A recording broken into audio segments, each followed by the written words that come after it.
Stai per accedere a un'esclusiva intervista tra Big Luca e Dave D. Scoprirai retroscena interessantissimi su tutto ciò che riguarda l'imprenditoria e il mondo dell'infobusiness, oltre a trarre delle informazioni vitali per vendite e marketing che potrai riutilizzare. Questa intervista è stata registrata nell'estate del 2020, per poi essere disponibile al tempo nella membership Rananera Club. Oggi l'abbiamo rilasciato al pubblico a beneficio di tutti. Buona visione. Okay, ladies and gentlemen, hello everybody. I'm here with my buddy Dave D. How are you, Dave? I am, well, I'm with you, Big Luca, so how could I not be amazing? I mean, Wow, that's flattering already. I tell you. So you were telling me business is quite good these days, despite the Yeah, COVID. business is good. I mean, honestly, it's a very interesting phenomena what's going on. I mean, everyone had to pivot with what's going on in the world, really. And I think that the people who pivoted can still do well. And a lot of it has to do with your own mindset. I mean, truth be told. So our business is good. Profits are actually up this year over last year, but a lot of it again has to do with your own, what's going on in your own head, not just the tactical part of it. And I think a lot of people focus so much on the tactics and not really on what's going on in between their ears. And that's what holds them back. They just try tactic after tactic after tactic, and there's really more to it than that. Yeah, I mean, a lot of people are saying like, I know a lot of people are actually hoping for another lockdown because during the lockdown, they were acquiring, me included, cheap leads on Facebook. And I was like, guys, if there is a second lockdown, it's not pretty. But the important thing that you said, see, a lot of people are convinced that this COVID thing is a good thing. It's not. You're doing well in spite of it.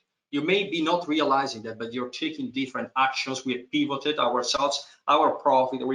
We're netting about 1 million euros more than last year, so it's turning pretty well. But we are not staying, the same. We're changing, we're pivoting. We had to change things. I believe. You're a speaker, so you're not getting on stage. So yeah, right. So my main revenue source was going and speaking to sell, right? I mean, so I would go and we would make anywhere like a minimum of 50,000, like a minimum when I spoke to sell. Or upwards of 100,000, and so that's a difficult thing to duplicate. By the way, on a webinar. Now, a couple months ago, I did net 150,000 from a single webinar, but again, that's not the norm. So what are you going to do? So again, I was a speaker. There are no speaking things, so I had to make major adjustments in the business, while keeping focused on fundamental principles of success and on the mission of the business, right? So how can we still fulfill the mission of our business with the changes? Yeah, exactly. I mean, and there is also a lot of people that are just, they're hoping things get better, which I really don't get. I mean, they won't. And even if they do, I mean, you're not going to be ready because you're already left behind. So I had prepared a few questions, which I don't know how much on topic we will be because we're just two guys, talking and going back and forth, but whatever. And I haven't shown for whoever will watch this, Dave doesn't know what questions I'm about to ask him because he likes it. He's a performer, so he likes the spontaneity of it. So first of all, is who are you really, so people will know, because who is this dude?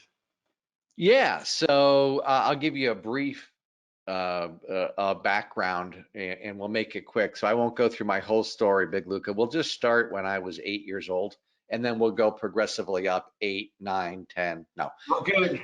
That's good. Thank you for this. Well, you said you should probably have sent me the questions ahead of time, my man. No, I'm just kidding. So seriously, but this all started when I was 8, believe it or not.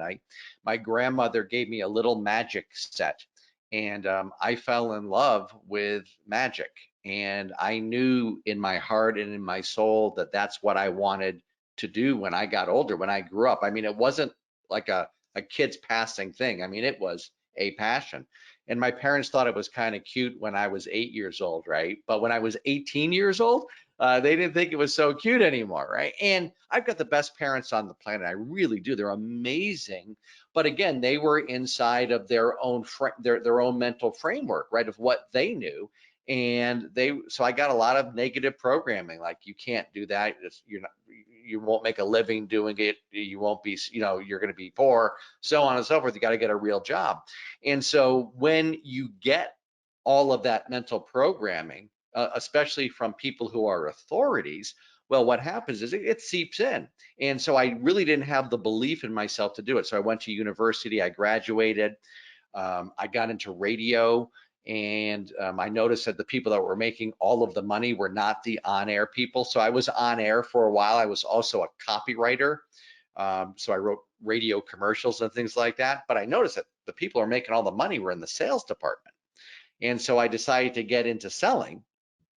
And my sales training program, and I kid you not, Big Luca, consisted of the sales manager slapping me on the back. I'm not exaggerating here. Slapping me on the back and saying, "Go out there and get him, killer."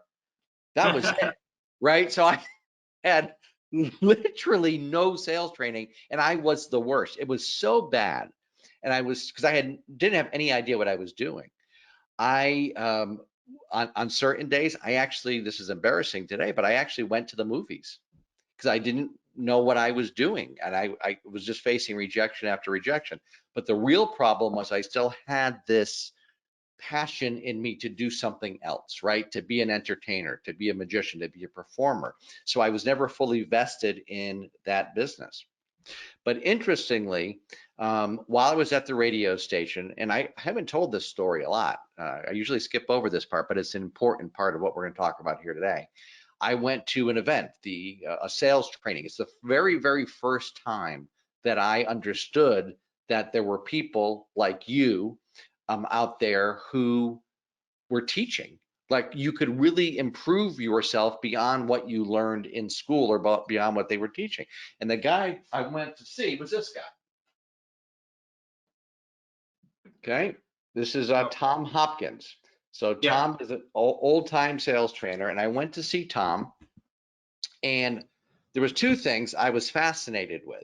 The first thing was the actual content, and like, wow, I could really learn techniques and skills and principles and strategies to improve myself and improve my sales. But also I was fascinated by, at the end, when he did his call to action, that there was a huge rush to the back of the room, myself included, with my credit card in hand, to buy the product that he was selling, which I couldn't afford. And I'm like, it was really, the seed was set in my mind, that's what I wanted to do. And so I actually sent Tom Hopkins a thank you note. One of the things that he talked about was sending thank you notes. So I thanked him, and I said to him, one day, Mr. Hopkins, I'm going to do what you do, right? This was about when I was, 19, 20 years old. So I actually left that job. I moved to Atlanta, Georgia, and I got a job working at a magic store. Now, these were what we call executive magic stores. So we didn't sell tricks to other magicians. We were in beautiful hotels, like convention hotels in Atlanta. And we sold overpriced magic tricks to unsuspecting business people, unsuspecting people who were coming for conventions. So the job was to stand there, right? There's a beautiful store set up like Houdini's library. And my job was to stand there, draw a crowd in, do a demonstration, and then sell, if they wanted to buy the tricks, sell them the tricks and teach them afterwards how to do the tricks. And the truth was that was my first really experience, other than doing a few shows here and there, of being able to speak, follow a script, draw a crowd in, and sell and close. And I became the #1 salesperson in the company. Now, that they made me sales manager of the company, which meant that when someone could not do a shift, I got to do a double shift. That's basically what it meant. And yeah. And I think my best year, and I don't want people to be, especially you, Big Luca, I don't want you to be jealous of the number I'm about to give you, okay? I'm not bragging, but my best year as the top salesperson for this company, $23,000, buddy. Whoa. Did you say $23,000? $23,000, yeah, in a year, right? And so, and I still, again, although I was getting closer to my dream, I still wasn't there, right? And so one day I was driving back home from doing a double shift in Atlanta. Now, for those folks that don't know Atlanta, it's in the South in the United States, and during the summer it's hot. So right now it's about 95 degrees here in Atlanta, all right? And we're in August. So Well, this I'm is in the middle. Dubai. Yeah. So we're in the middle of summer. I'm in my beat up car. I've just done a double shift. I'm stuck in Atlanta traffic, which is some of the worst traffic in the United States. I'm stuck in it. I have the windows rolled down in my car because the air conditioning is broken and I don't have the money to fix it. I just don't. I'm getting further and further into debt. And I lost it, man. I lost it. I don't know if people have just but I lost it in that car. And I knew that something had to change for me. And I was so frustrated. And something did very quickly change right after that. So you got to be careful what you ask for, right? So I knew something had to change. And somebody lent me a program by a guy by the name of Jim Rohn. And Jim Rohn, I know you know who he is, but a lot of people don't know who he is. But almost everybody knows who Tony Robbins is. Jim Rohn is Tony Robbins' mentor. And Tony Robbins actually sold tickets to Jim Rohn's seminars. That's how Tony got started. And the name of this program was audio cassettes, was Take Charge of Your Life. Take charge of your life. And honestly, Big Luca, just the title had an impact on me, because you see, I was blaming everybody for why I wasn't doing what I wanted to do. I was blaming my parents. I was blaming the government. I was blaming everybody. And so I listened to that program. So I'm like, God, no. So, and it really got me going. Well, something did happen. I got fired from that job. Even though I was a #1 salesperson, the owner discovered that, hey, I had entrepreneurial tendencies and I was thinking about opening up my own shop, my own magic shop, which I was, and which I did. So I got fired. My wife is pregnant, by the way. Remember, I was only making $23,000 a year. So I had no money. I had no reserves. I had nothing. And it was either I was going to get a real job or I was going to start being an entrepreneur, the thing that I always wanted to be. Now, I still didn't have the guts to be the magician yet, the full-time entertainer, but I did open up a magic shop in the mall. So does mall translate with all the stores? Yeah, mall translates. And so it was actually a cart in the mall at Christmas time. And so what I did this time was sell overpriced magic tricks to unsuspecting moms, right? and, and I was really successful. I mean, I made more money in those 3 months that we were open than I made the entire year working for this other company. And so now, dude, I think I'm a genius, right? I think I'm an entrepreneur. I'm like, why didn't I do this entrepreneurial stuff beforehand? Well, what would a smart guy do? A smart man would say, well, let's see if we could sustain this after Christmas, right? Or, hey, maybe we should see if we could open up another shop in another mall, right? And expand it. No, not Dave. Not Dave. You know what I did? You don't even know this. You know what I did? I took the money that I had made and I bought a karate school, a martial arts school. No, I didn't know that. A karate school. Yeah, Seriously? I bought a karate school. I figured, Big Luca, I had about 6 months of karate training, so I thought fully qualified to buy the karate school. And that was the worst decision that I probably ever made. Because I bought it from a friend, and I'm using quotation marks here, the air quotes, because when we bought the school, a friend of mine and I bought it, and when we bought the school, we found out that it was $30,000 in debt and back rent, which we had assumed, and that they sold all of the contracts to a company right before we closed, meaning we had to service all of the students and we weren't getting any revenue. And this, I was literally making for about a year and a half, no money at all. I mean, no money. So you got royally screwed. Yeah, I mean, it was a disaster. And fortunately, we got out of that agreement with a tremendous attorney who took just a small retainer from us, a small deposit, and he had mercy on us. And we actually paid him off by I gave him magic lessons. That's what a nice guy this was, right? And so now I had a decision, because now I was really in debt. Was I going to get a real job, or was I finally going to live my dream of being this? Because I still had the passion. By the way, my passion was never to work in radio. My passion was never to work at a magic shop. My passion was not to own my own magic shop. And my passion was not to own a karate school. My passion was still be a full-time entertainer. And so I didn't know how to do it. I was only doing about 3 shows a month part-time. And so I went to another seminar. That's why attending all of my stories got a lot of lessons in it, by the way. I went to another seminar. It was one of those big motivational seminars, right? It was held at a huge hotel.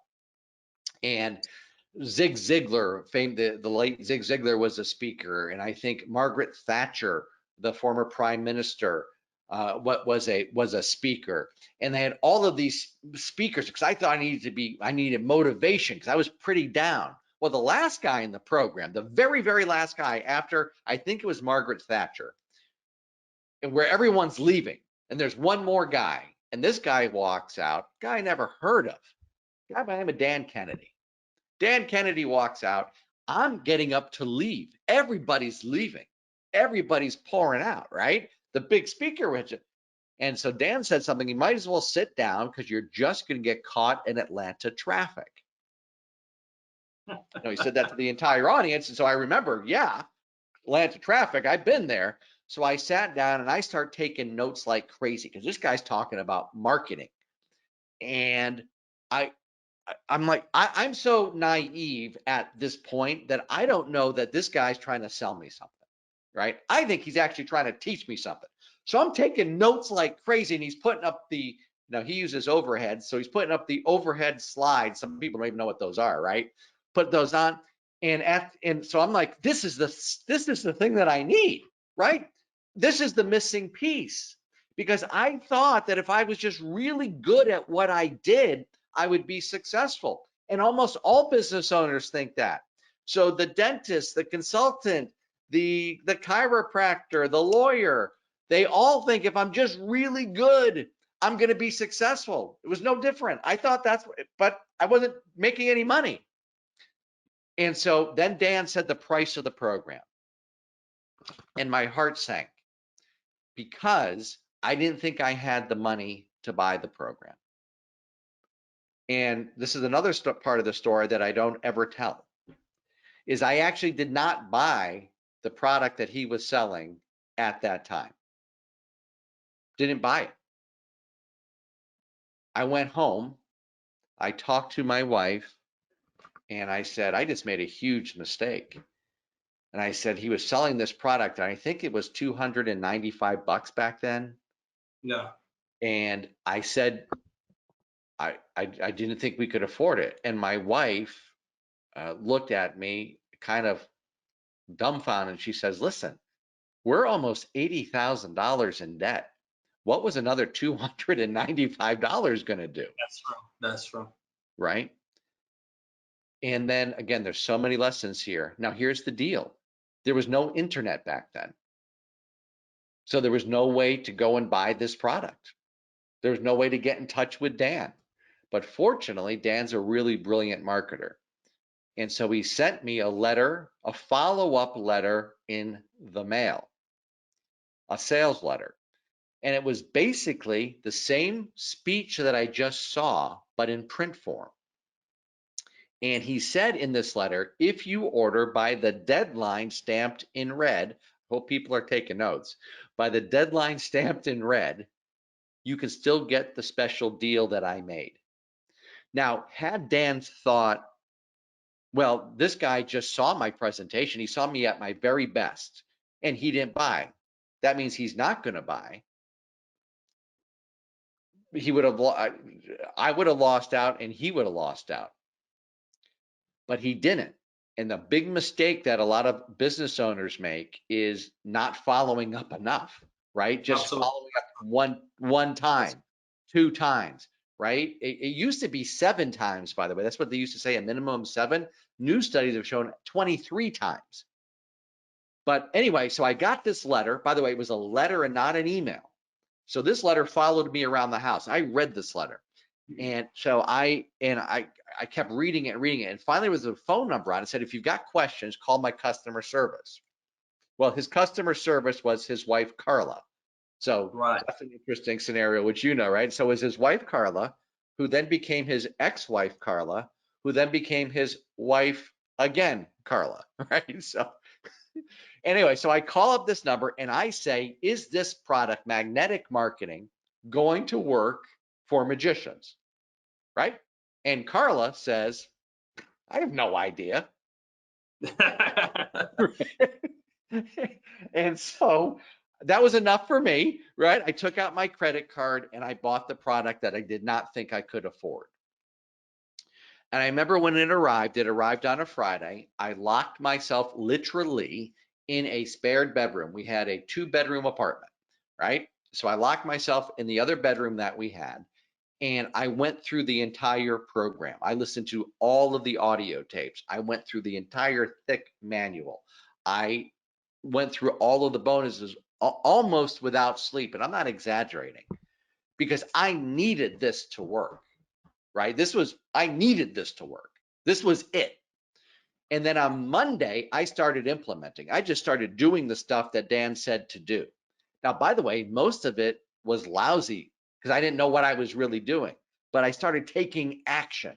I did everything I could within my power because I needed to make it work, right? So this is not kidding. Like, it was a struggle to go buy a roll of stamps, right? That was a big deal, and to print letters and send them. But I did everything that I could do because I was struggling, just like many people are struggling right now. That's why this story is so important. And guess what? Most of the stuff that I did not work, didn't work. But because I took so much action and I tried so many different things, phone calls started to come in. And then more phone calls started to come in. And to make a long story short, I went from doing 3 shows a month, and I want people to translate this to their business. Just translate 3 clients, whatever it is that you sell. I went from doing 3 shows a month, getting 3 clients a month, to averaging 25 clients a month in less than 90 days. Wow. In my 4th month, I did 57 shows. 57 shows in a month. My life changed. I was living my dream because I put my focus on where it should have been all along. Number 1, I had my goal, but number 2 is on marketing and sales, marketing and sales, marketing and sales. And what was interesting is I got a lot better at my actual craft because I was doing so many shows. So I actually got better, right? Because I was actually out there doing it. Then what happened is Dan asked me to come and speak at one of his events to tell my story. And then other business owners, smart business owners, started asking me for advice because they understood that I was selling a service just like any other service. My service just happened to be entertainment. Sure. But it's no different than any other service, right? I had to generate leads, close sales, deliver the service, get referrals, get repeat business, invoice, everything. I had a team. So again, and so they started asking me to help them. I then put together an information course, which my first one was teaching other magicians the business part of show business. That was successful, and then that brings us really to today. Now I sold that info business many years ago, and now I just work with professional services providers such as doctors, attorneys, lawyers, consultants, those kind of folks, chiropractors are doctors, but you get what I'm saying, and helping them. And we focus specifically on selling. now. But that's the journey. That's the story. And but again, it came down to learning all the way along. Let me just tie this up with a neat bow here. Okay. So remember this? I said I sent Tom Hopkins a letter. Well, Tom practices what he preaches. And so Tom sent me this letter back. And I'm going to read you the date on this. He sent me this letter back, which he wrote June 20th, 1987. Yeah. Okay. Oh, yeah. And I told him, remember, I told him that I wanted to do what he does. One day I'm going to do what you do, Mr. Hopkins. And he wrote, I wish you, he wrote a nice long letter, but he wrote, I wish you faith, courage, and enthusiasm, as well as the joy of achieving your personal and professional goals. Go for the greatness you deserve, and we'll meet. And when we meet, I'll look forward to hearing of your accomplishments. Okay. Fast forward probably 20 years. I'm speaking at an event. Guess who else is speaking at the event? Tom Hopkins. I know this. I bring this letter with me that he wrote to me in 1987, 20 years previous, at least. And I say to him, not 20 years, like 10 years previous. And I say to him, Mr. Hopkins, you're not going to remember this, but I sent you a letter and I said that I wanted to do what I'm speak on stage and sell a product I'm selling just like you're doing. And you sent me this beautiful letter. And I just want to tell you, I'm one of the speakers on the program with you. And so Tom is the keynote speaker. I was not the keynote speaker at this event. And the first thing he does when he comes out is he says, before I start my presentation, and he basically tells my story to the audience. And so again, regardless of where you are right now in your business, regardless of where you are struggling, the key is education and action, man. Education and action. And Big Luca has all of that. I mean, he's got all of the tools that you need. You just got to get them. You got to follow his advice, and you got to take action on them. That's the key. So many people just buy the stuff, Big Luca, right? But they never implement it. They never apply the information. It's amazing. And then they complain about it, by the way. So I don't know, I don't know where we are with the questions. I already know they were useless. So, I mean, your presentation was phenomenal. And thank you for sharing with us information that I had never heard the karate thing. I didn't know you had 6 months, so much as 6 months of karate training, and you had a karate gym, and you got screwed by a friend. Yeah. I mean, that happened to me as well. And people need to hear this. It's not just, fairy tales and sunshines, rainbows and unicorns. No, it's not. And it's, again, I just gave the success formula to everybody, regardless of where you are. I was 80,000 in debt. By the way, in a year, I'd paid off all of that debt. And bought a new house, bought a new car, all of that. My life completely changed because, number one, my mindset changed. I focused on marketing and sales, and I invested in my education, even though I didn't think I could afford it. And then I took action on what I learned. Look at, you've got an entire program back there, Big Luca. Look at this, right? Everyone should own that program. That's right in back of you right there, right? And apply it. And if they did that, it doesn't matter what's happening in the economy. It doesn't matter, because you will still succeed if you get the program. By the way, I don't get a penny for saying this, right? Yeah. I don't get a commit, right? I'm just telling you that when you got someone who's the real deal, who's got the real information, you invest in it, and then you implement it. And don't expect everything to work the first time you try it. It's not because his systems don't work. It's because you're probably not great at applying them. Like I said with Dan's stuff, most of it didn't work. But I didn't say, well, direct mail, for example, doesn't work, right? I said, well, that letter doesn't work. Yeah, the letter, and that's so important. I really want to expand on this. I mean, I want you to expand on this, because you see, what what a lot of people do is that, first of all, they're not hungry enough. So they try something, and they believe that changing your life, I mean, when you're $80,000 in debt and your life sucks, it's not like you can wander out. You really have to push yourself with all of your strength out of that situation. You cannot wander out just, jumping around saying, man, maybe I'll try this. Yeah, send one letter and we'll see how it goes. It's just not the way it works. And even now I go to, I take private consultations right now, not so much, events, because I need some, very, kind of, very accurate expertise and one-on-one expertise. But I still do. If I can get one piece of information out of a 2-hour conversation, for me, it's worth 10 grand or 20 grand. I don't care. I mean, I just heard that, and it gives me this input to go and make 100 grand or to make my business better. Right.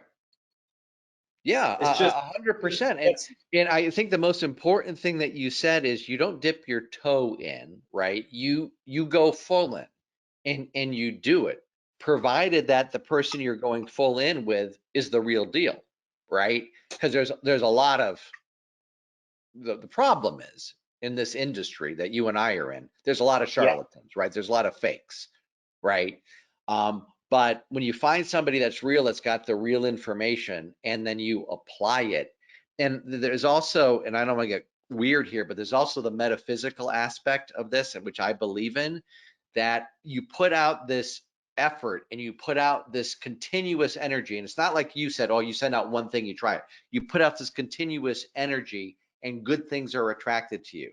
Things that may not be directly, and I can't explain it, but things that are not directly tied into what you're doing, but somehow good luck seems to happen to you because of that. Sure. Because you're Absolutely. doing all of these things. So for example, I said, this is a perfect example. So I said a couple months ago, we did a webinar where I netted personally $150,000 from a single webinar, right? That's Well, good. guess what? I had tried a bunch of stuff previous to that did not work or produce $5,000, like just was not great. And then all of a sudden this opportunity came. Well, would that opportunity have come had I not been putting all of this energy out there and trying different things? I don't think it would have. Yeah. So what do you do this day? Do you like participate in webinars and you do a royalty split?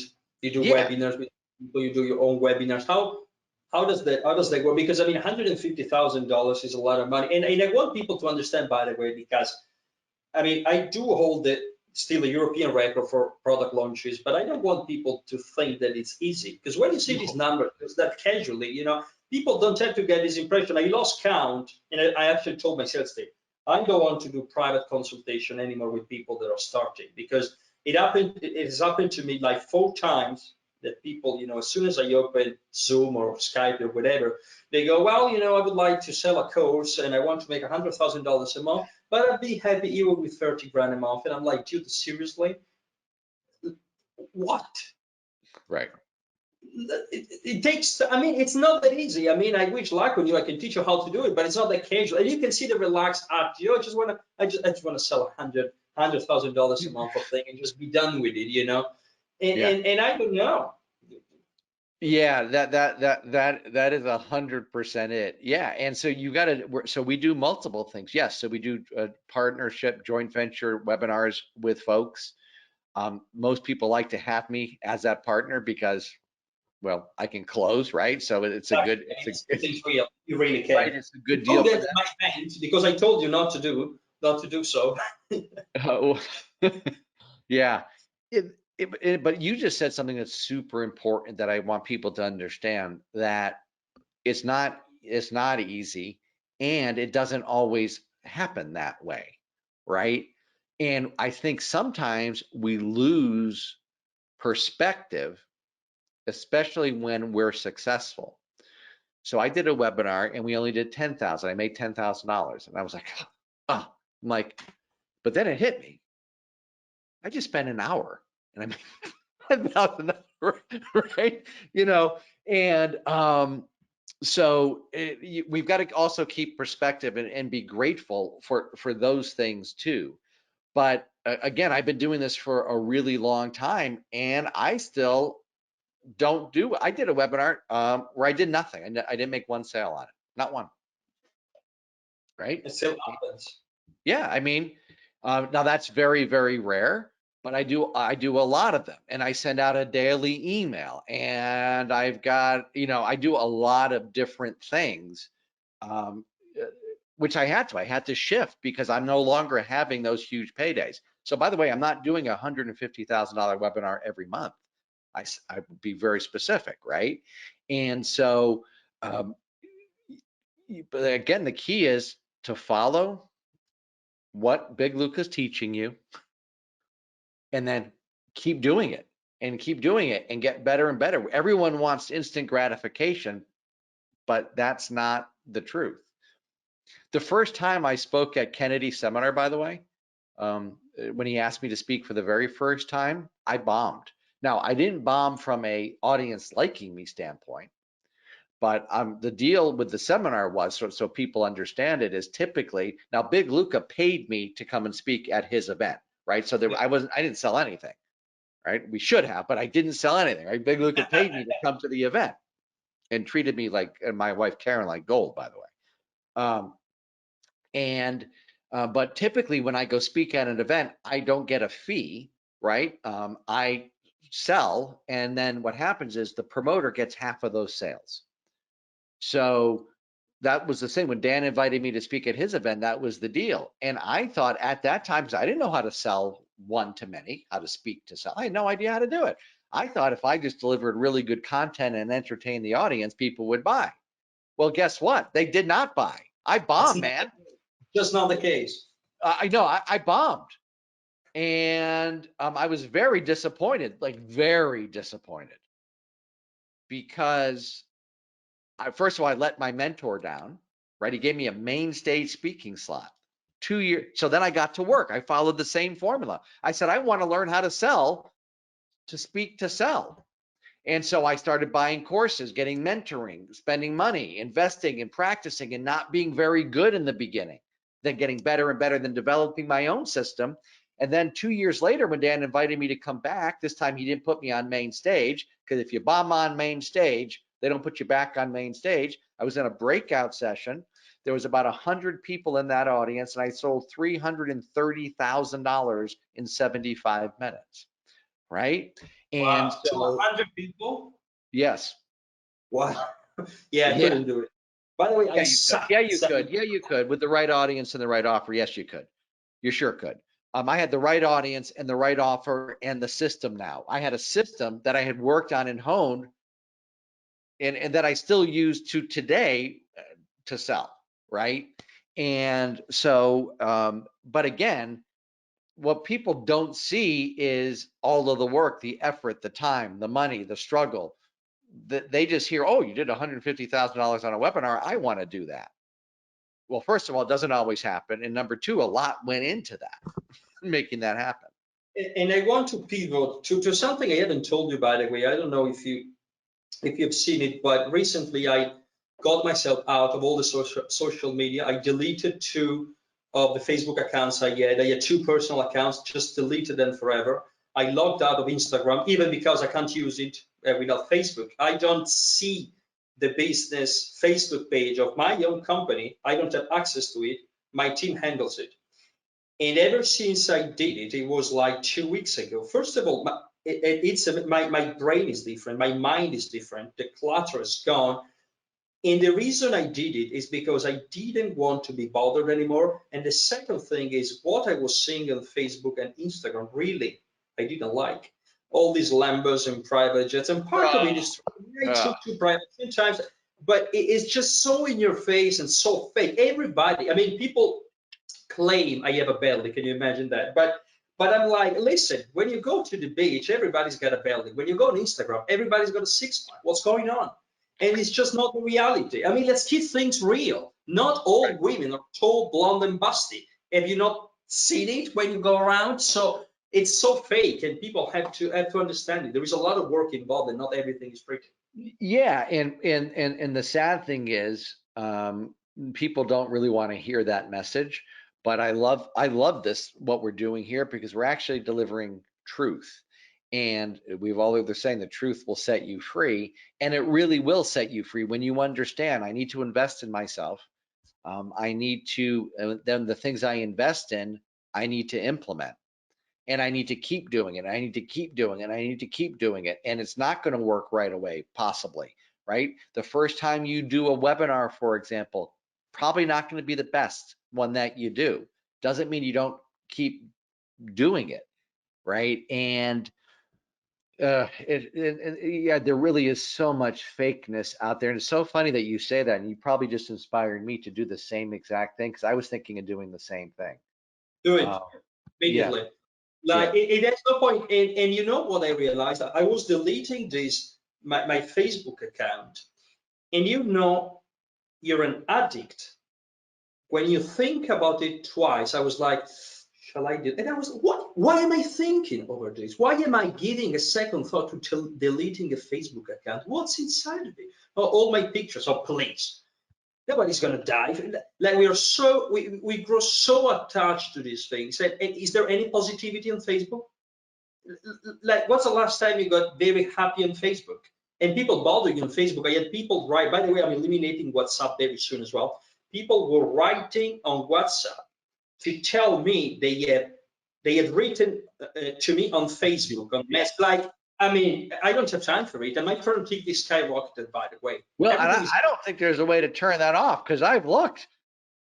I wrote to you on Facebook. Well, first of all, you're not a client, you're not a customer, right? And you want, right?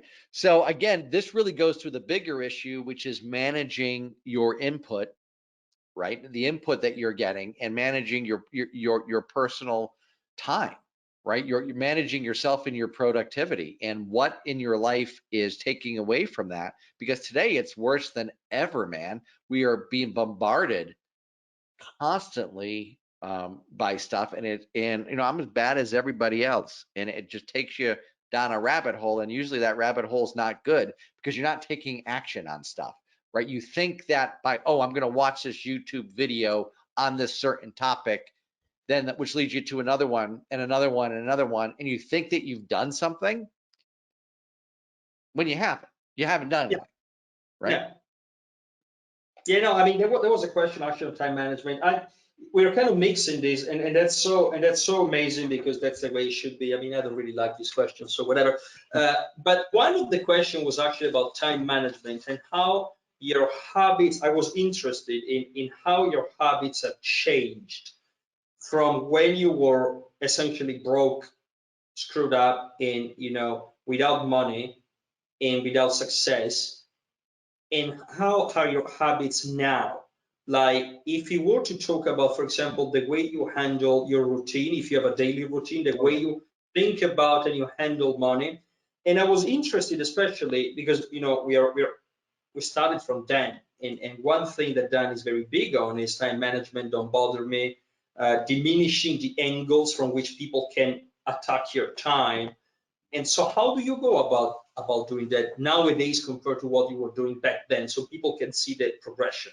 Yeah, so the truth is, in the past, even when I started to get successful, it was still very, very unstructured, right? There wasn't a real plan, or as Dan would he calls it scripting your day, right? That's what he calls it.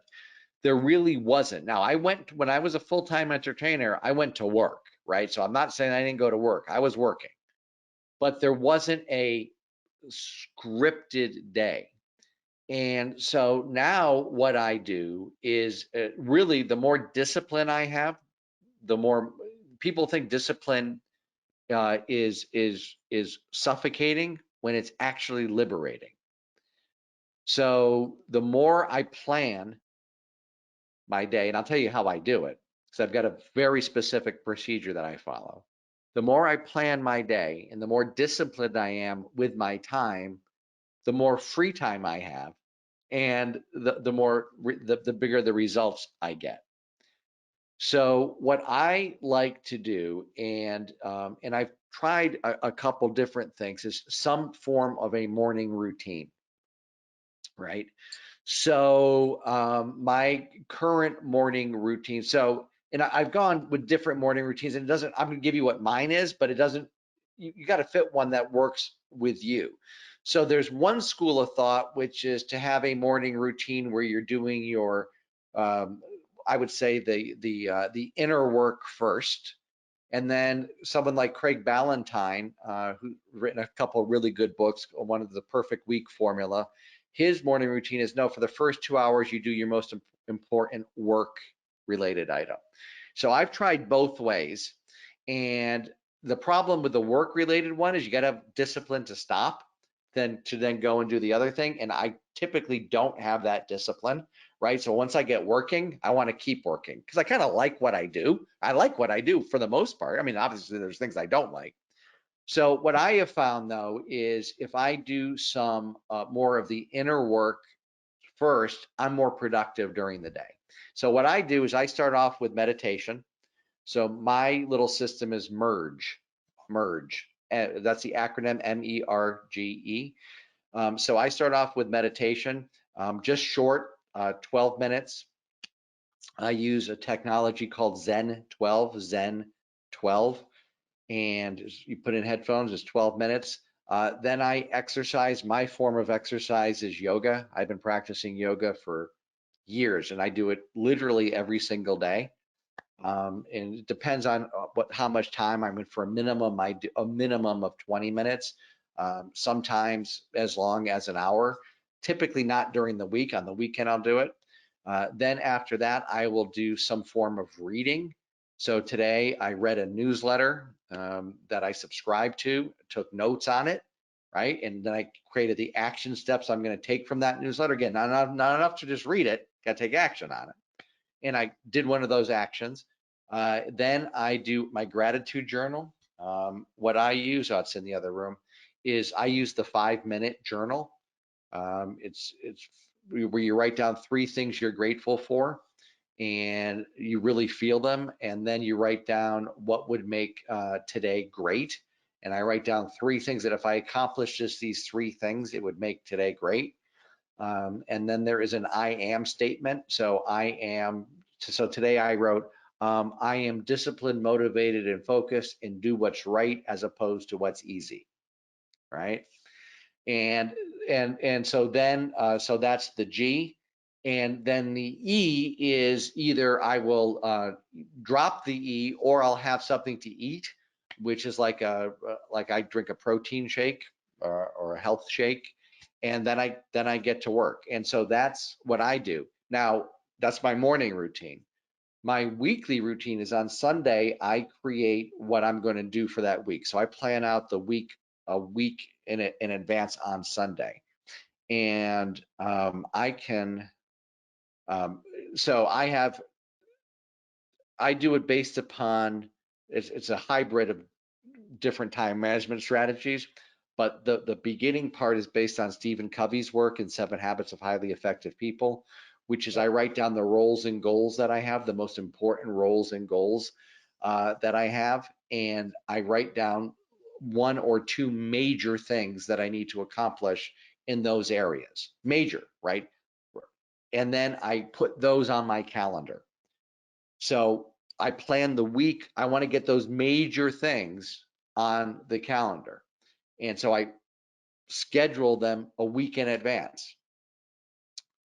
And so those are on my calendar ahead of the major things. They're already scheduled in. And I keep those just as I would keep an appointment with anybody else. And then what I do is on a daily basis, I will write down no more than 6. And sometimes it's 1 thing that I'm going to accomplish during that day. And because I can look at my day and see how much time I actually have, and then I schedule those. The other thing that I do is I block off specific days for specific tasks. Specifically Tuesdays, which we're recording this, are my day where I do things like this, where I'm on podcasts and do interviews, and I've got my coaching calls on Tuesday. So I know that Tuesday is going to be my call day. And now obviously there's circumstances where if Big Luca says, hey, I want to talk to you, like, he's a friend of mine, I'll do it other than that. But typically, if people can schedule everything on Tuesday, so I've got calls today, back to back to back, back to back to back to back, right? And that's how I do it. And when I have that script and I follow that script, and the other thing is I give myself some buffer time. So I don't pack stuff in. So every second I try that, and it's just things come up, right? And so I leave a little bit of buffer time in there for those things that come up. And then I try to end my day at the same time every day, because what will happen as entrepreneurs, as you know, we'll just keep going, which will then cut into other important parts of my life, like spending time with my family. And so that's as equally as important as work. And so I try to end work at a specific time every single day. And that's basically my system. So the overall morning routine, planning the week in advance, my biggest tasks that I need to accomplish, putting those on the calendar at the beginning of the week, then scheduling no more than 6 things to do during the day. And again, 6 is a big number, especially if they're big things. And then chunking. So if I'm going to do calls, I'm going to keep them all on a call day. On try to do that, like all calls on a Tuesday. And that's how I do it. Okay, yeah, you said something important, which is, entrepreneurs and business owners will keep going because we all have a mistress called business. Mm-hmm. And she will rob us of our, marital time and our intimate life at times. I mean, it's amazing. You just have to give yourself a deadline. And it's useful for me. I still have not accomplished that, by the way, but I'm trying to say again at 6 p.m. business stops. And it's also why I removed social media from my phone. I don't have social media even if I wanted to.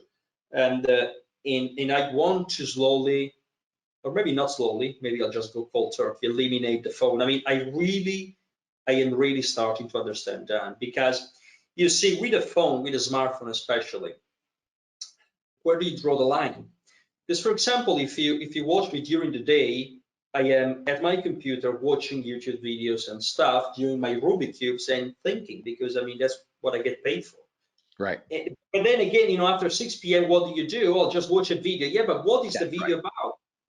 Are you working? Are you studying? So it's very blurred, and it shouldn't be, because there are other stuff other than business. Can you talk? How do you? People ask me about work-life balance. What can you tell us about that? Does it exist? I'm not sure. So I actually asked Barbara Corcoran about that from Shark Tank.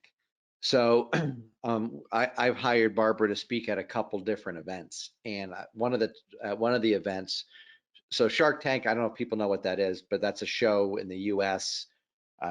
It's a very, very popular entrepreneurial show. Barbara Corcoran has had a huge real estate business, which she sold in New York City. But so I asked her about that question. We had a private lunch, which was nice. And she said she doesn't believe there is such thing as work-life balance for the entrepreneur. And it doesn't necessarily need to be in balance, but you need to focus on all aspects of your life. So it doesn't necessarily need to be a 50-50 balance.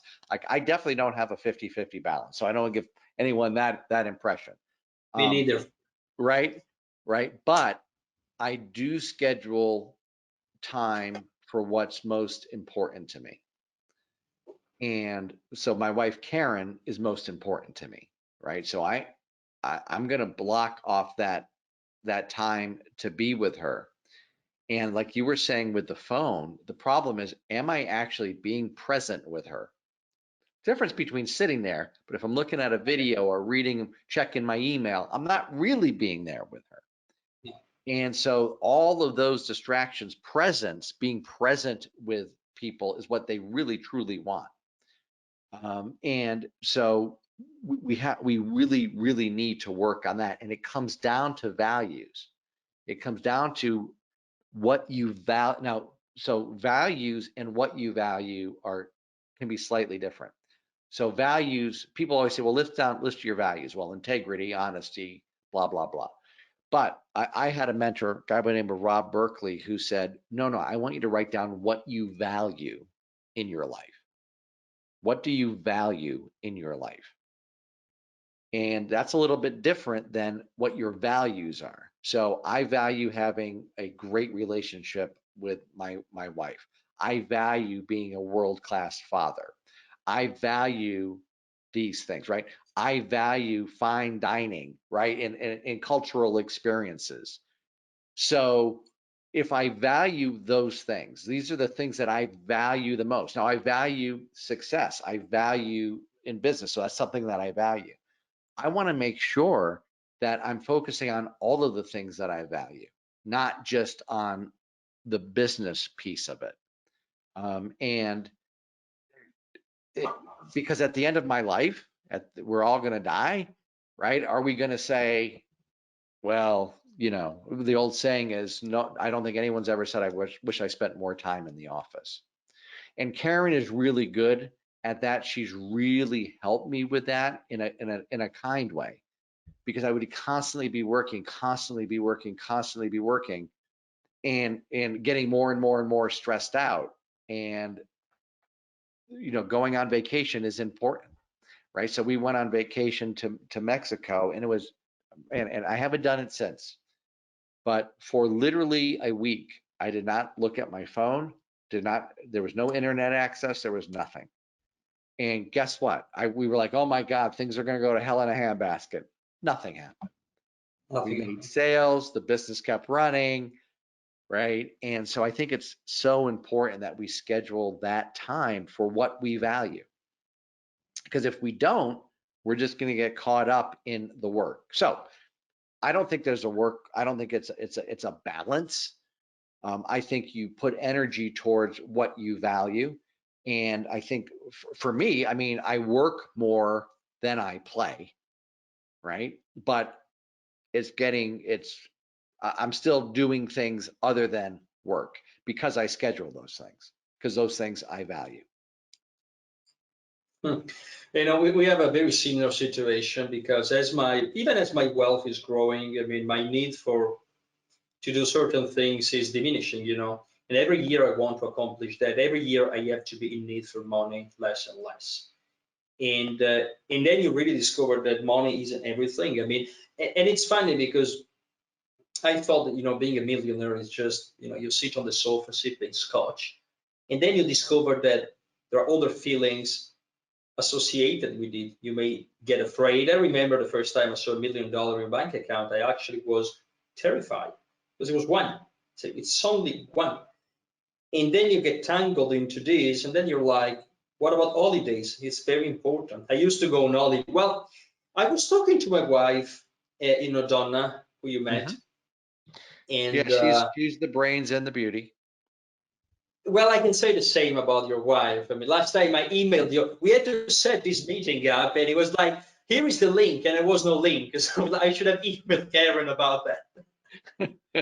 Anyway, no question about that, man. I'm very good at a very narrow area of things. So exactly. But we were discussing, and I spent a lot of time going back and forth from places and to the US and to Florida and whatever, but it was mostly about conferences and coaching and consultations. I took very, very few holidays, which were actual holidays. I believe it's just 3. But during those times, you realize you do have to relax, because stress takes a toll on you. And we don't realize that, by the way, day after day after day, we don't realize that we get stressed out with business. And it's very important, as you said, to value even free time, going to a museum with your wife or whoever, or even me time, like staying alone but not working. I told my buddy, let's join a golf club. It was like, but none of us plays golf. And I was like, it doesn't matter. But at least we are breaking away from business. Yeah, it's interesting. My friend Perry Marshall, do you know who Perry is? Do you know Perry Marshall? Yeah. Okay, so my friend Perry Marshall and I are in a mastermind group together. And And I know you have a mastermind group. That's another thing that everyone should be in, is your mastermind group. I know it sounds like I'm pitching your stuff, but the truth is, the truth is the truth. The truth is the truth, right? Yeah. I'll probably never do it again because it's bothering me so much. I have to fly to Milan. I mean, it's a very high When we level, discussed this last year, yeah, you knew that this was going to be a problem. But if he does do it, get in on it anyway. So Perry and I were talking at dinner about this, and one of the things that Perry does is he builds really, really high class speakers for music to play music through. Like he builds them from scratch. And I was talking to him about, now I don't do that, but I still love magic, right? And I was like, I always feel guilty when I'm doing that, like reading a book about magic or practicing a magic trick, and I'm not working. And he just kind of laughed to himself, and he said, he calls it Renaissance time. And he says, no, you're missing it. He says, that's when some of your greatest ideas are going to happen. And he says, so when I'm building the speakers, right, that's what he does. That's when some of his greatest ideas happen, because his mind, his subconscious mind is still working on it. And it's also bringing him enjoyment. And so, so just for everybody, I still struggle with that. I still struggle with it, right? I still haven't fully embraced that. I still feel a little bit of, oh, I should be doing this instead. And again, now we have to be careful, right? So we can take it to the opposite extreme, but I don't think most entrepreneurs take it to the opposite extreme where they're building speakers or doing magic or whatever it is. I don't think that's a problem, right? No, it's not. I mean, and I'm in the same way. I mean, it's almost this, and it's also, I believe, why, for example, I work, which right now is pretty thinking, the Big Luca International is delegated. I mean, I don't even see what's going on anymore. And they don't tell me unless it's something, like phenomenally wrong or right. But I almost don't want to get out of my house. I am very comfortable in my house. I mean, to me, holiday is relaxing and staying at my computer, a beautiful villa. People believe that I am like depressed in my house. Oh, it never gets out. Don't worry about me. I'm fine. But there is also a component which I recognize of not wanting to get away from the fortress, where business happens. So if I am away, then I am not doing business anymore. I'm not thinking anymore. And that's true. I still haven't conquered that. And I don't know we will ever do that. Or maybe it's even right to do it. Maybe we are balanced and that's the way it should be. Because when you're in a situation, you always believe it should be something else. Right. So you're like, well, especially with the entrepreneurial mindset, I think we think that, and other people don't get it, right? They don't get it. And so if you've got friends that aren't true business owners or true entrepreneurs, they don't have that mindset. There's not that constant, I don't want to say discontent, because that's not what it is, but it's the constant striving. At least it is for me, right? Happy satisfaction. Yeah. All my friends are business owners. All my friends are business owners. I mean, and talk to us about this. I was meant to ask you about the friends and circles and clubs and any place that you used to go, if you still go to the same places. How has your the people around you changed, in terms of friends, relationship, how much time you spend, how drinking, I mean, how has that changed? Yeah, it's a dramatic change. Well, first of all, I'm pretty much a loner, so I'm like you. I'm fine being in my house, right? I mean, before I met Karen, so I was divorced and I met Karen, who's like unbelievable, most amazing woman I've ever met. Loves her very much, I can guarantee that. You always talk about Karen, my wife, Karen, always. Yeah, she's amazing. And I had fun going out to dinner by myself. I mean, I'm fine with that. I'm very much a loner. But one of the things, again, going back to what Jim Rohn said, is he says you've got to be very careful of who you associate with, because they're going to impact your thinking, which will impact your actions. And so he says you need limited. He says some associations you just need to cut off. And then he says other associations you need limited association with people. And so I have some friends who I have limited associations with, so I'm still friends with them. But I think that having a small group of friends is really important. So I've got two really, really good friends that would do anything for me. And like literally anything for me. And again, Jim Rohn said, you know what a good friend is? If you're locked in a Mexican jail, how long would your friend take to get you out, and what would they do?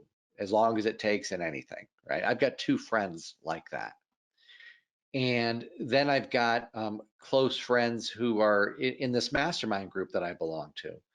It's been the same group of men for about 8 years. And meeting with them, and we had to do our last meeting by Zoom, and it wasn't as good, but it was still good. Meeting with them, and it is so important, not just because a lot of the things that we talk about now in this particular mastermind group, this is a peer-to-peer group, so there's not a guru, right? It's a bunch of us.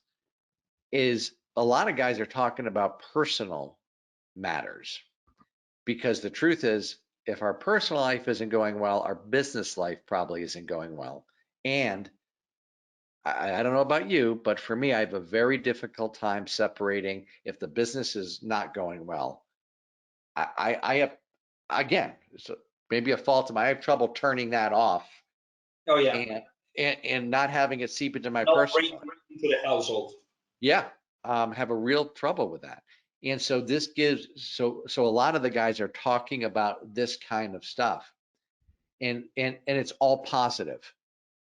And they're there to help you, and they're there to give you a kick in the ass too, right? But in a way, because they care about you.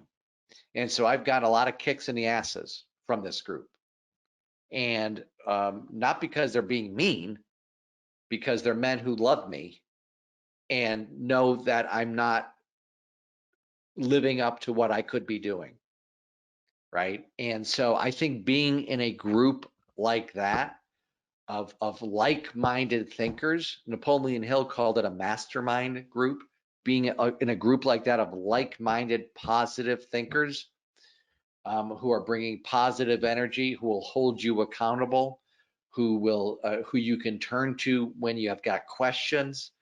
God, it's such a powerful thing. And there's guys in the group that, we got a guy in there who's got a $50 million a year business, right? It's inspiring. Now, I don't want to have the infrastructure that he has in order to do that, but Yeah. it's still inspiring. And there's a friend of mine, Robert, and he's been in the group for a really long time, and he was in real estate, and real estate tanked here. I mean, commercial real estate tanked when the stock market crashed, and he was struggling. He had lawsuits, and his business was a disaster. He'd come in with tears in his eyes. But then you watch him work through this, and now he's a completely different person. And it's inspiring, because you see that even the most successful people still struggle with stuff. But the really most successful ones work their way through it. And it's inspiring. Heck, if this guy can do it, I can do it. So being around a group like that is so important. I mean, it's so important, because the input that we get from almost everybody else is negative. The news is negative. Facebook is negative, right? Or it's fake, or it's designed to make you feel like you're less than someone else, right? A lot of the gurus use that, right? That's why they're in front of their rented cars and their rented mansions and all of that. and it's just not good. But if you could be around a group of people who are like you, who are entrepreneurs, because if they're not entrepreneurs, I think that's difficult. So when we have some of Karen's friends over, and I guess they're my friends too, but you know, they're really her friends, and I don't have a lot to talk about with them. Story of my life. I mean, Donna is incredibly social. She popped in my office like before this interview. She was like, "Darling, they just accepted me to the polo club." And well, you may not know that, but she just got accepted also from UCL, University College London, the 8th most prestigious university in the world for law. Wow. So she studied law for no reason. I mean, she doesn't have to have a career, but she likes it. So, you know, it was her dream, and I support her in that. And she also goes hiking. She goes dancing, and she wants to compete. She wants to sing. She wants to do a lot of things. I'm like, how do you find the time? But she's very social. You know, she likes to go play. That's Karen. Yeah. Oh well, the two of them got along quite well. You know, They sure in Yeah. and but I don't do it either. I mean, I'm like, I refer to them as civilians, and it's like, you know, they're friends and everything, and sometimes it just feels uncomfortable. I mean, when they ask me, Big Luca, what is it that you do for a living? No, I can't answer. You know. Yeah. It's and they just don't get it. And the things that they're talking about. We had a guy come over here, the husband of one of my wife's friends, and I'm like, oh, so what books are you reading? Right? What? Because that's what we talk. Like that's, you know, hey, what book are you reading? What, you know? So at the mastermind greeting, everyone talks about, hey, this was a great book I read. You guys got to read. Right? And we think that this is a common conversation, but it's not a common conversation. No. This guy literally says with pride, I haven't read a book since I graduated from college. I'm like, and that's where the conversation stopped. that's right. You're like, that's it, right? Right. And I didn't even know what to say. You know, and so but again, you've got to get that positive, input. And I think a group is fantastic. But even if you just have a few trusted friends and who are not going to placate you, not going to, if you're doing something wrong, they're going to call you out on it. That's a real friend. I mean, someone's going to call you out on it and say, hey, you can do better than that. You're better than that. I think that is, it's so important. And again, it may not translate exactly like directly into money or into income. So I'll go to these mastermind meetings. We hold them 3 times a year in Orlando, Florida. And I'll go there and I'll take a bunch of notes. And there may not be something that I implement from that meeting, but I'm richer from going to the meeting because of the energy and the input and just being around a group of high quality men and who are high quality, not only from a business standpoint, but from a human and moral, ethical standpoint. I just think it's so important. So I think everybody needs to find that.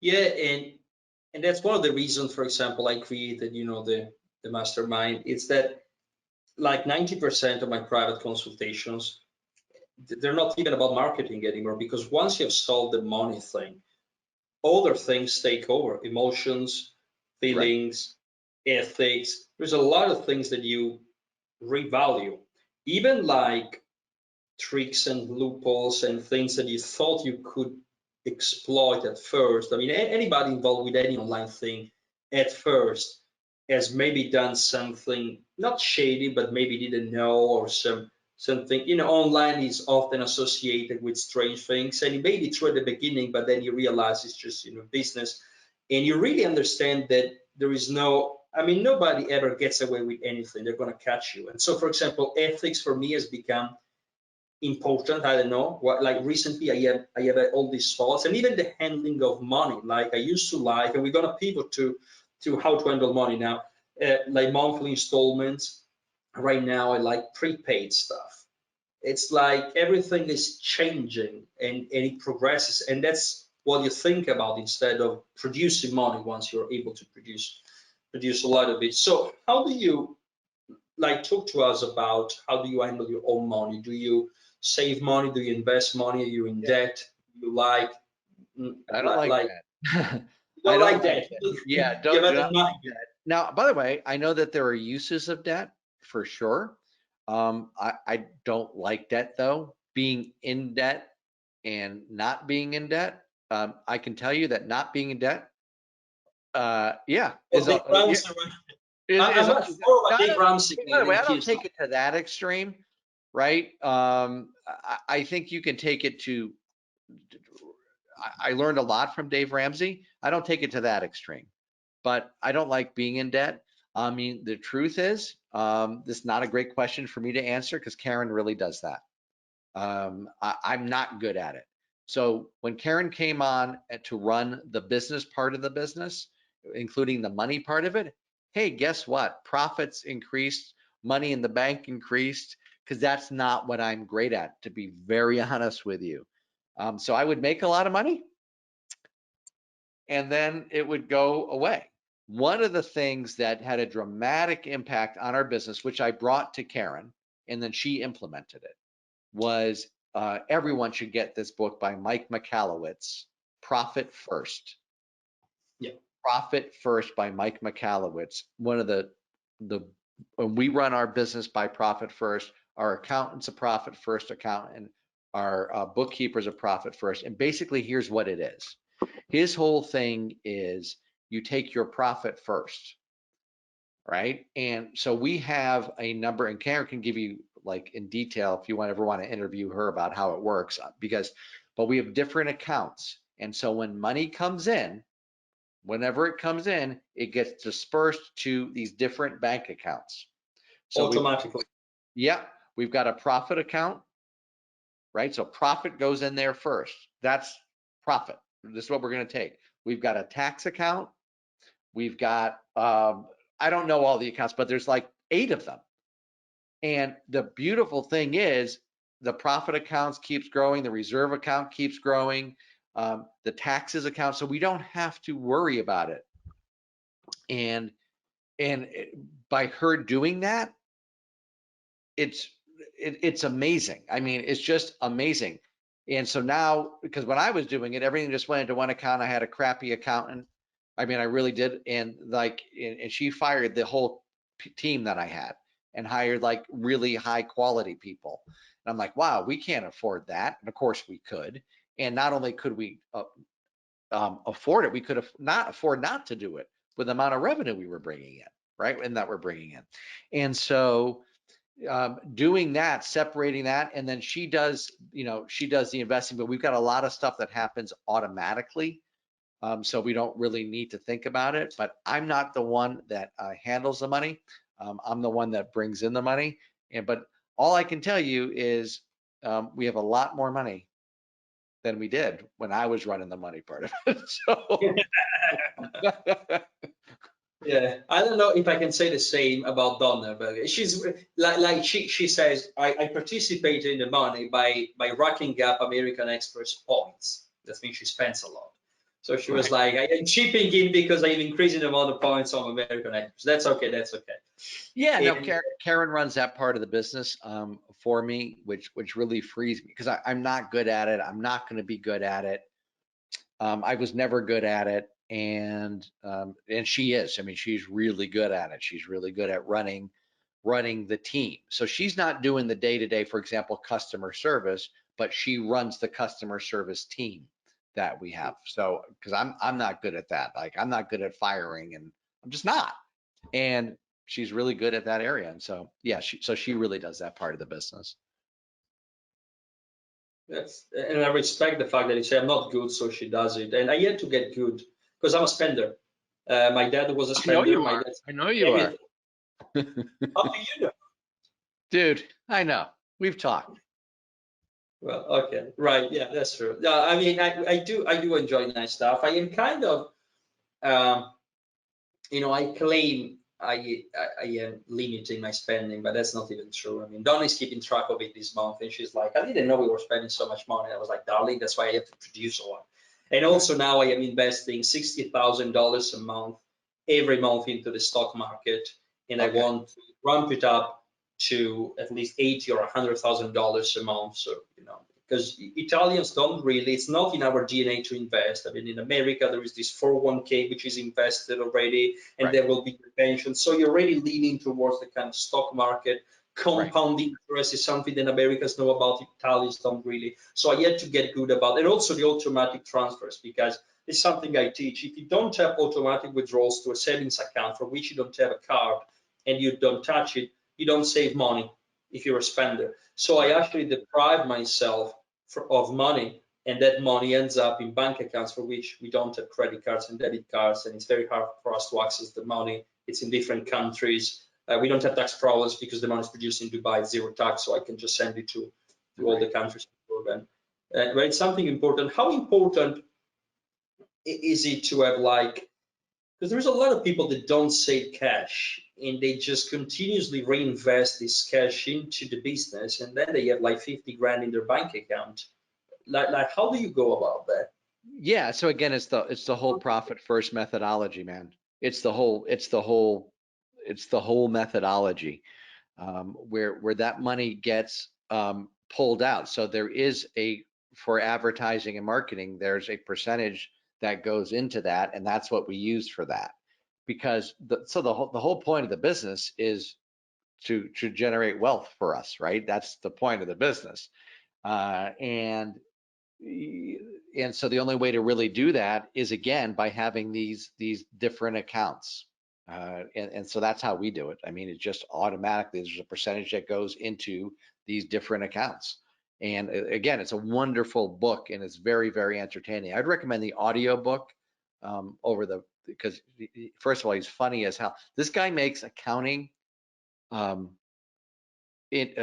accounting fun.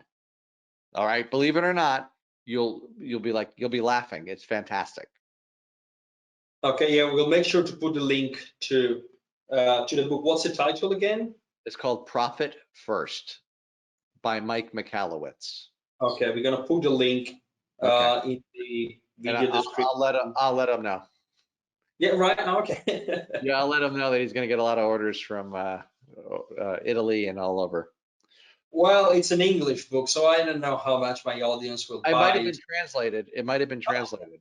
No, you probably the audio probably is not translated, but the book is. So we have done. I'm gonna just tell you what the questions were. Introduce yourself. That was the first question. How do you work on your mind? Check. How do you work on your mind before becoming successful? We covered that. What challenges have you faced as you got more and more successful? We kind of covered that. Maybe you can go a little bit more in detail. Then there is how do you stay on top of your game daily routine habits? Talk to us about that. Money habits, how much you spend, investment, savings rate. Your wife does that, you don't know. I know the overall what's going on. Your wife does that and you don't know. How your life is now, friends, time management. You talked about that. So you're part of a mastermind and you're a loner like me. And it's just hard to have a lot of friends. And we don't even want a lot of friends. We don't need a lot of people. We want people that we can exchange with in a meaningful way. Right. In our meaningful way, many times it's just different from the masses. And exercises, habits, and paradigms to remain productive. So I believe we can talk about how we stay productive in terms of what we think.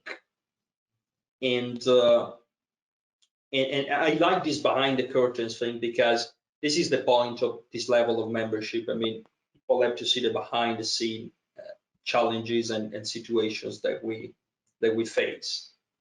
So ever since you got wealthy, for example, and successful, can you share with us some challenges, even some personal, like how do you cut people off your life, for example? Can you get more specific about that? Because people really want to know this. What challenges do you face today, for example? What is it that you're struggling with? I'll tell you with the thing I struggle with the most, and it's not a good thing. Okay, but we're being completely open here and honest. So I don't know where I heard this before, but it's a big problem, and I think a lot of entrepreneurs have it, and it's called comparison despair. And so looking at what someone else is doing, who is doing better than you, and at least on the surface is doing better than you, or at least financially is doing better than you, because you really don't know what's going on, Right. right? But let's just take it at a surface level, and literally getting depressed because I'm not doing that. And it's a real problem. It's a real problem that I need to work on a lot, specifically because, okay, so the guy that's got the $50 million a year business, right? Well, he's got headaches and problems that I don't want to have, right? Right? But I can still look at it and go, wow, God, I could be doing that, or I should be doing that. Or just looking at other people in the space and not using it as an inspiration, right? That there's a difference between, wow, I want to aspire to that, but using it as I'm not as good, Right. right? No, I totally. I'm not as good. And that's a real problem, man. At least for me, and I think it is for a lot of entrepreneurs. And again, your whole Facebook thing exasperates that problem. Actually, studies have been done on this, not even in business, just in general life, that the more people look at Facebook, the more depressed they get about their own life, because people are only posting like the highlights of their life up there, right? They're not posting when's the last time a guru posted, holy crap, I did this launch and it bombed? I mean, according to them, every launch that they do is they crushed it, they killed it. It was a home run.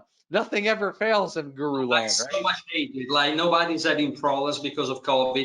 Yeah. Everybody's revenue is up. Nobody's acquiring leads at a higher cost. Everybody's got tens of millions of dollars in their bank account. They have multiple businesses. Everything is amazing. And I'm like, crap. Last month I was down $40,000. Oh my God, Big Luca said he lost money in a month. It's a business, right? I received 200 grand in invoices, and everything was switched off in terms of ads because we were preparing to launch. Right. But But that's the wow, truth. it's amazing. Yeah, and so really working on that is important. Tim Ferriss wrote. Wow, we're going deep here, man. Tim Ferriss wrote a whole blog post which got a lot of traction about depression amongst entrepreneurs, and I absolutely fall into that category. In fact, it was so bad I used to be on medication. Now I'm not anymore, but I encourage anybody who this is not something to joke around with. I think that, and again, I think a lot of that comes from, at least from my standpoint, from either comparison or from not celebrating wins. Yeah. Oh, that's a big part. Please talk to us about that. It's very Yeah. important. Yeah. And It's a problem. so, right, it's a big problem. So we have a big win, and we're immediately on to the next goal. No. And for me, even if it's a big win, so I set the goal. So I'll give you a perfect example. Last year, I spoke at an event, Robin Robbins event in Nashville, and I did $278,000 in sales. Now, again, I only get half of that, right? But 278,000 in sales in 75 minutes. My goal was 300,000. Right. And so guess what? I wasn't happy with the 278,000. Dude, that's a problem. Yeah. That's a problem, right? And my friend Mike said, are you insane? I'm like, yeah, I could have done better. So my whole thing is I could have done better. I could have done even better than that. Yeah. And that's a form of beating yourself up and not celebrating like the accomplishments because we're so focused on moving to the next thing. But again, if you really look at when it comes to the end, it's going to be the celebrations of the successes that are going to be what you remember. And so that's a big thing I had, so like when we did the 150, Yeah. we didn't really, okay. Yeah, Next I thing, can tell you, next like, thing, how can I do that again? How can I make this happen every month? Do you know what I mean? And God, it's not a good thing. It's it's just, not like I remember back in January, as you know, I did the biggest launch in Europe yeah, called Il Papi Sono Io, I'm Your Papi. Nevertheless, after the launch, so I did, and we did over other sales as well. So that month was $1 million. Most of that was cash, right? And I remember that I had a dinner like I always do. I used to live in a hotel, and my two best friends, it's a couple, husband and wife, Francesco and Monica, came to my hotel to have dinner, and they were like, "Big Luca, are you okay? You don't seem happy." I was like, "Yeah, it was a good lunch. Don't get me wrong. However, next time we're gonna do 2 million, and I could have netted 1 million if I only had done this upsell and I had and they were like, I mean, please, right? Please." well, and by the way, I think sometimes people think that we're doing it, and it's not real. I think sometimes people think that we're doing it and we're actually bragging about it, but that's not actually what's going on inside of us. What's actually No. going on inside is exactly what you just said, which is a huge, huge, huge problem. Because yeah, so I mean, you have the same thing, right? So we gotta celebrate those victories and really feel them, because that's what's going to motivate us to get on to the next thing, and not even if it doesn't, and make the freaking thing more enjoyable, and make it more enjoyable. And then I think a lot of it comes down to gratitude. I mean, feeling gratitude for what we have is I also think that some people think of, well, if I feel really grateful for this, I'm going to lose my inspiration to achieve more. And I don't think that's it at all. I think that the more gratitude you feel for what you have, the more that's going to inspire you to go for more. So really feeling gratitude, not just making it a to-do list. So that's the other thing, right? So I've got my gratitude journal, but sometimes see myself falling into just making it another to do, another thing to check off, and not really thinking of, really feeling it. And I think if by feeling more grateful for our successes, more grateful for just being an entrepreneur. I mean, it's such a wonderful thing. I mean, it is, even for people watching who are struggling, you may not think it's a wonderful thing. But I I would rather struggle as an entrepreneur than work for somebody else, Oh yeah, 100%. for sure. 100%. And there is also this thing, I mean, at least in me, that I don't want to go back to the place I was like 6 years ago. I mean, my team had to do a webinar to sell one of our products, and part of that was explaining, where I started. And so I went to look for the pictures of the house I used to live in the UK when I was a bouncer and I was studying in the UK. By the way, I will send you these pictures to your Yeah, email please do. later. You wouldn't believe it. Like, I used to live it was a rat house. I mean, it was, and I really don't want to go back there, even a place in which I remember what it feels like Hmm. not to have money and not to be able to buy a steak, literally. And Hmm. and so this thing of, even if I have, let's suppose I have 3 million, well, I want six, and when I get to six, I need 12. There is this constant chase for security, which I don't know. People claim it's insecurity, but then again, there is people that feel very secure with literal. I don't know how intelligent they are. I mean, take COVID for example. On the lockdown and business is shutting down. Maybe now they don't feel secure anymore. If they get stashed more cash or they get work harder. I don't know. It's just something that I think about. Yeah, I think everyone's got to make their own decision about it. But again, I think that people have the false belief that if they become satisfied, they're not going to grow anymore. And that dissatisfaction is the key to growth. And I'm not 100% sure that that's correct. Now, by the way, that's how I operate. Yeah. So, but I'm not saying that's necessarily correct, because we're entrepreneurs for a reason. And we like to produce and we like to create and we like to do all of that stuff. So I'm not sure that, like, I don't see myself retiring. I mean, I'm a lot older than you, like a lot older than you, like a lot.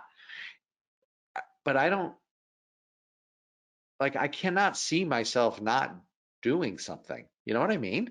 I I I like it. I like it. And so, but can you be satisfied and still produce? I think you can. And I'm like you, I'm working on it. Right. Yeah. I mean, as you guys can see, I mean, real challenges here. None of us is perfect. If you thought we were perfect, well, we're not. These are the kind of conversations we would have, even at Riccione, sipping wine. You and I like wine, red wine. No. Oh, Oh, that oh, wine was amazing. I still remember it. oh man. Mm, so good. So good. We Better had a than the good wine bottle. that we had, better than the wine that we had uh Denver. Denver. Yeah, much better than Denver. that. Yeah. Yeah, with Brian. Brian Kurtz was there as well in Denver. And yeah, there was Art John there. It was cool. So, well, I mean, you have pretty much exhausted my ability to Yeah, question. we went If you deep want here, man. something else, No, I mean, I would just encourage everybody, again, like I said, at the very beginning, I don't know where your business is, if it's doing well, if it's not doing well, or if you're struggling internally with stuff. But again, the success formula is the answers are out there. You got to search for the answers. You got to invest in the answers, and then you got to implement what those answers are. You got to take action on it, and that's really uh, the entire key to everything. And you got to focus on what's most important, and what's most important in the business is marketing and sales. I mean, it is. That was a huge change that I got from Dan, right? Which is, it's more important to be a master marketer than it is a master of your craft. More important to be a master marketer than now people mistake that and they think that you can not be good at what you do or deliver crap. No, you can't, because that's not sustainable. But it doesn't matter how good you are if people don't know anything about it. So get that program that's right back there, the one that says, what does it say, Kennedy on it right there, Big Luca? What does that yeah. say? No, Yeah, the Kennedy Protocol. yeah. Yeah, many times it's actually closed. I don't know whether it's open right now. We're gonna put in the membership a bit of like a 30 minutes lesson every month or something. My team is gonna handle that. So yeah, if somebody wants it, Protocol of Kennedy contains like 100 hours of me and Dan, and to do your products or programs that people can buy from you, because people. I mean, you know that my audience loves you. That's just a fact. So, do you have any? Yeah, well, the best thing for them to do would first be to just get on my list. I send out what I call a daily D-mail. You get it? D-mail. So I send out a daily D-mail all about selling. There's also a really great free report. In fact, it's a brand new free report, which is about selling virtually, because now a lot of selling is done like via Zoom, or GoToWebinar, or on the telephone, because people aren't meeting in person.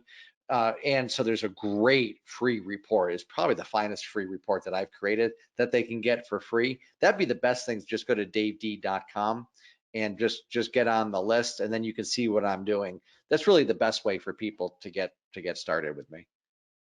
Good. So people can do it, and I suggest I have everybody a to get. huge Italian contingent because of you, just so you know. I mean, I've got like, we do a lot of stuff in Italy. So, yeah, it's fun. Really? Yeah. Oh yeah, for sure. So did you get a lot of Italians because of Oh, the we got a event? lot of Italians, a lot of Italians. Yeah. I'm happy. Yeah, they're good people. They're good people. Great people, great people. Great people. And so I would like to thank Dave D for being with us today.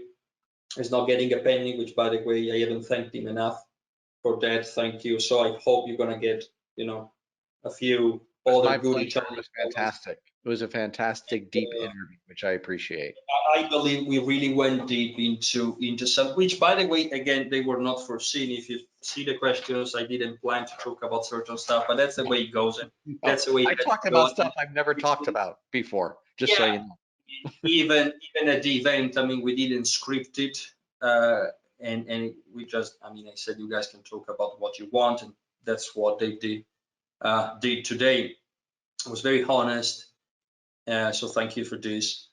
And it's very important for other entrepreneurs and business owners and marketers and people that want help to understand that there is marketing, there is selling, there is also personal issues and feelings and other stuff that at a certain point you will deal with and you will face, and we face them too. So I believe that's very important for people to hear. Okay. So we thank you, Dave. Thank you. I'm gonna stop the recording and then we're gonna have 5 minutes privately. So thank you, Dave, and I hope we see you again, maybe for another I'd in-depth interview. love to. It was my honor. Thank you very much.